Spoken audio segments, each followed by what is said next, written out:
Angibingelele kubuholi bonke bomkhonto wesizwe kwi-region yethu kanjalo nakwi-sub-region. Ngibingelele kumongameli we-MKP, umhlonishwa umongameli uJZ ongumsunguli waleli qembu le-MKP. Ngibingelele nakunobhala walo iqembu leli le-MKP, umnumzana uNomvalo, nabo bonke osihlalo weqembu leli engilijoyinile. Mina-ke ukwenza akufani, wangetha kanjalo ubaba wathi ngikwenza akufani ngezizathu ezithize. Nxumalo former speaker wala emkhandlwini wasophongolo, selokuqala umkhandlu ngo-2021 ngangena kuleyo term kwaze kwafika lesi sikhathi lesi engikusona njengamanje.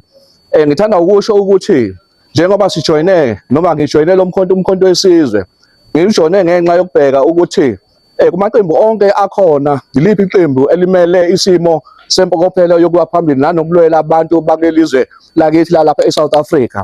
Ngikusho ngoba kuthe ngonyaka ka-2024 kwaba yila khona iqembu lelo umkhonto wesizwe lavela khona, lavela ladla umhlanganiso ongakaze ubone kwiningizimu Afrika yonke. Ngibheke khona la kalwela kithi iKwaZulu Natal, la khona yadla umhlanganiso ongakaze uze ubone.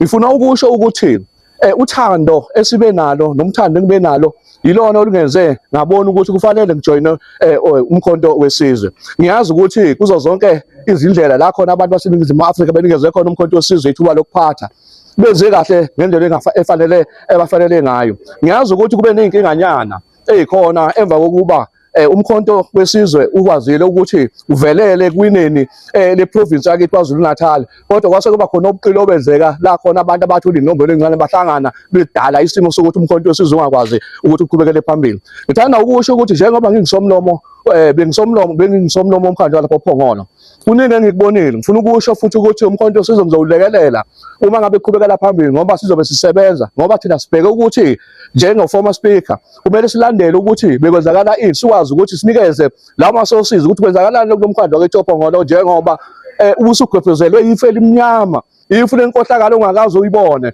Njengoba ngikhuluma nanje, kuningi sengikutholile ukuthi la Phongolo imali iyatitilizwa ngendlela ongakaze uyibone ngaphandle ukuthi kulandele indlela efanelekile, ngoba ubuholi obukhona abusekho. Ngoba ngikhuluma nani, akuna CFO lapho Phongolo, akusenayo ngisho municipal manager ngendlela okwenziwa ngayo, kodwa inkubo uyaqhutshwa ngendlela okwenziwa ngayo.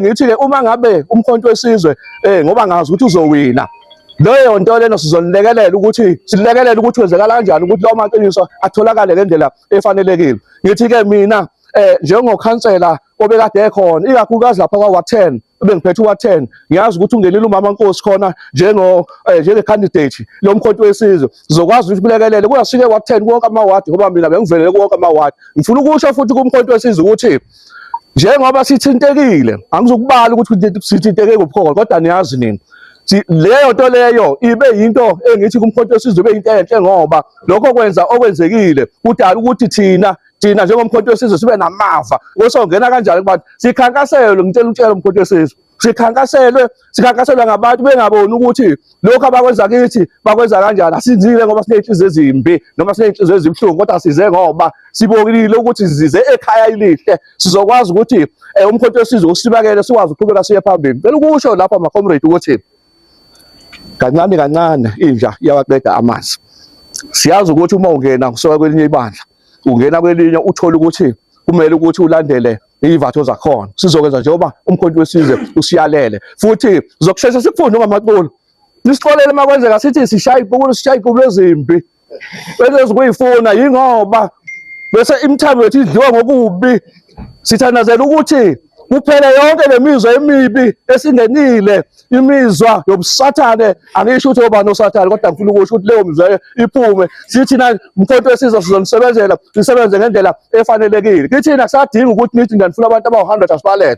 Thina kusale ensimini siye kubantu bethu, siyabazi. Abanye bazokhuluma bethi hhayi asinandaba lonxumano bahambe namabhaji abo. Soke sibone ukuthi lawo mabhaji abo wenza njani ngomhla ka-4 November, ngoba sobe singena naso madiplayile. Ngithi-ke kunina umkhonto wesizwe nguke kakhulu ukuthola leli thuba. Sengathi uNkulunkulu engaba nani, sizoyibamba sibambe nani.